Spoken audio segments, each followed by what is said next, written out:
Hello అండి, అందరికీ నమస్కారం. తెలంగాణ మంత్రి పొంగులేటి శ్రీనివాసరెడ్డి గారి ఫోన్ ట్యాప్ అవుతుందంట. ఆయనకున్న ఉద్దేశం ప్రకారం బీఆర్ఎస్ నాయకులు ఆయన ఫోన్ ట్యాప్ చేస్తున్నారట. ఆయన ఫోన్ మాత్రమే కాదు, కాంగ్రెస్ పార్టీ పెద్ద మనుషులు అందరి ఫోన్లు కూడా బీఆర్ఎస్ నాయకులు అంటే కేసీఆర్ గారు, కేటీఆర్ గారు, హరీష్ రావు గారు వాళ్ళు ఫోన్ ట్యాప్లు చేపిస్తున్నారట. ఎక్కడో ఒక ఫామ్ హౌస్లో ఫోన్ ట్యాపింగ్ పరికరాలు పెట్టుకొని బీఆర్ఎస్ అధికారంలో ఉన్నప్పుడు విదేశాల నుంచి కొన్నటువంటి పరికరాలను పెట్టుకొని ఫోన్ ట్యాపింగ్లు చేపిస్తున్నారట. వాళ్ళని వదలం.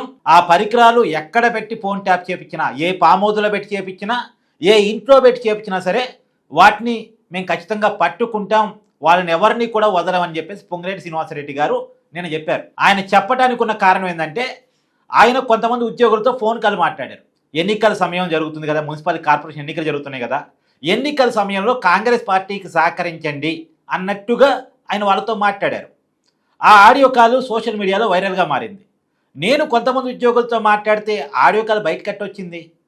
మాట్లాడిన ఆడియో కాల్ని సమర్థించుకుంటున్నారు. అవునండి, ఉద్యోగులు కూడా ఓటర్లే కదా, వాళ్ళని కాంగ్రెస్ పార్టీకి ఓటేయమని అడిగా, కాంగ్రెస్ పార్టీకి సహకరించమని అడిగా, తప్పే ఉంది అని అంటూ అసలు ఆడియో బయటకు వచ్చింది. అంటే బీఆర్ఎస్ నాయకులు మా ఫోన్లు ట్యాప్ చేపిస్తున్నారు అన్నట్టుగా పొంగులేటి శ్రీనివాసరెడ్డి గారు చెప్పుకొచ్చారు. కొద్దిగన్నా సోయి ఉండదు కదండి. కాంగ్రెస్ పార్టీ అధికారంలోకి వచ్చి 2 సంవత్సరాలు దాటిపోయింది. 2 సంవత్సరాల 2 నెలలు కాంగ్రెస్ పార్టీ అధికారంలోకి వచ్చి ఫోన్ ట్యాపింగ్ కేసు విచారణ చేపట్టి 2 సంవత్సరాలు అవుతుంది. ఈ 2 సంవత్సరాల కాలంలో ఎంతో విచారణ కొనసాగింది కదా, అధికారుల విచారణ కొనసాగింది, కేసీఆర్ గారి విచారణ కొనసాగింది, కేటీఆర్, హరీష్ రావు, సంతోష్ రావు వీళ్ళందరూ విచారణ జరిగింది కదా. అసలు బీఆర్ఎస్ నాయకులైనటువంటి కేసీఆర్, కేటీఆర్, హరీష్ రావు ఇప్పటి వరకు ఫోన్ ట్యాపింగ్ కేసులో నిందితులుగా లేరు. మళ్ళీ ఈ విచారణ స్టార్ట్ అయ్యి 2 సంవత్సరాలు అవుతుంది. సీరియల్ ఎపిసోడ్ లాగా కొనసాగుతూ పోతుంది. ఇప్పటి వరకు అసలు వీళ్ళు ఫోన్ ట్యాప్ చేపించారు, వీళ్ళు నిందితులు అని చెప్పటానికి ఆరోపణ చేయటం తప్ప కేసులో నిందితులుగా లేరు వాళ్ళు. పైగా కాంగ్రెస్ ప్రభుత్వం ఏర్పడి 2 సంవత్సరాలు అవుతుంటే 2 సంవత్సరాల తర్వాత కూడా ఇంకా వాళ్ళే ఫోన్ ట్యాప్ చేపిస్తున్నారు అని వీళ్ళు మాట్లాడటం అంటే వీళ్ళ చేతగానితనమా? ఒకటి, కావాలని రాజకీయాల కోసం మాట్లాడుతున్న మాటలన్నయ్యి ఉండాలి, లేదు వీళ్ళ చేతగానితనం అన్నయ్యి ఉండాలి. అంతే కదా. అప్పట్లో రేవంత్ రెడ్డి గారు ఏం ఆరోపించారు? నా ఫోన్ ట్యాప్ చేశారు, నా ఇంట్లో వాళ్ళ ఫోన్ ట్యాప్ చేశారు, భార్యాభర్తలు ఏం మాట్లాడుకుంటున్నారో కూడా ఫోన్ ట్యాప్ చేసిన్నారు అని చెప్పేసి అన్నారు. అంత పెద్ద సీరియస్ కేసు కదా. ఇంతవరకు ఆ కేసులో తేల్చిందేంటి? సరే, ఆ కేసులో తేల్చిందేంటో అన్న విషయాన్ని కూడా పక్కన పెట్టేద్దాం. ఇప్పటికి కూడా వాళ్ళే ఫోన్ ట్యాప్ చేపిస్తున్నారని ఆరోపణ చేస్తున్నారంటే ఆరోపణ చేయటానికి కొద్దిగా సోయి ఉండాలి కదా, కామన్ సెన్స్ ఉండాలి కదా. అరే, మందే ప్రభుత్వం, నేను మంత్రిని, నా ఫోన్ ఇంకా వాళ్ళు ట్యాప్ చేయగలుగుతున్నారంటే చెప్పుకోవడం నాకుండాలి. అసలు ప్రభుత్వం నాదే వాళ్ళదా అనే కామన్ సెన్స్ పనిచేయాలి అసలు. ఇంకా వాళ్ళంటే ఎక్కడో ఫామ్ హౌస్లోనో ఏదో ఇంట్లోనో ఫోన్లు పెట్టుకొని పరికరాలు పెట్టుకొని ఫోన్ ట్యాప్ చేస్తున్నారట. బీఆర్ఎస్ అధికారంలో ఉన్నప్పుడు ఏదో విదేశాల నుంచి కొనుగోలు చేశారు కదా, ఆ పరికరాలు పెట్టుకొని ఫోన్ ట్యాప్ చేస్తున్నారట. ఎవరైతే విదేశాల నుంచి ఫోన్ ట్యాపింగ్ పరికరాలు తీసుకొచ్చారు అనేటువంటి అనుమానం ఉందో నవీన్ రావు కూకట్పల్లిలో ఉంటారట. ఆయన్ని కూడా విచారించారు.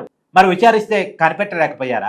అంటే ఇదేదో అంటే ప్రభుత్వం అంటే ఒక వ్యవస్థ, వాళ్ళ చేతిలో ఇంటెలిజెన్స్ ఉంటుంది, పోలీస్ అధికారులు ఉంటారు, ఒక పెద్ద అధికారుల వ్యవస్థ ఉంటుంది.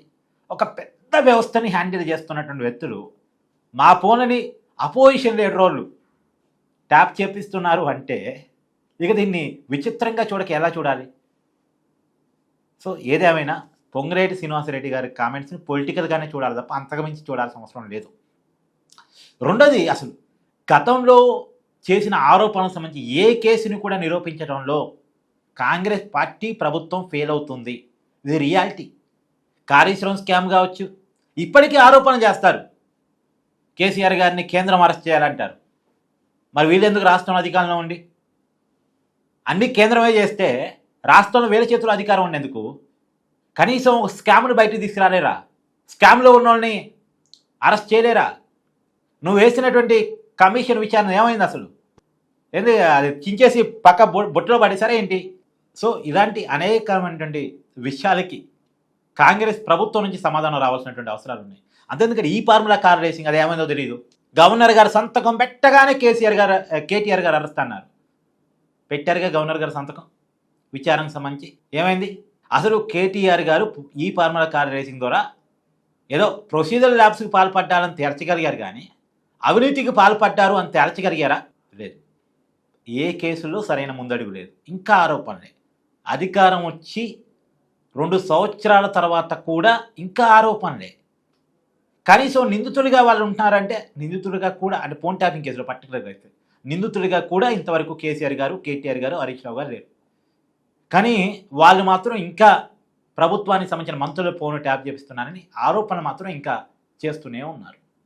సరే, ఏదేమైనా పొంగులేటి శ్రీనివాసరెడ్డి గారి కామెంట్స్ మీద, ఆయన ఫోన్ ట్యాప్ అవుతుంది అనేటువంటి ఆరోపణ మీద మీ అభిప్రాయాన్ని కూడా కామెంట్ రూపంలో తెలియజేయండి. Thank you.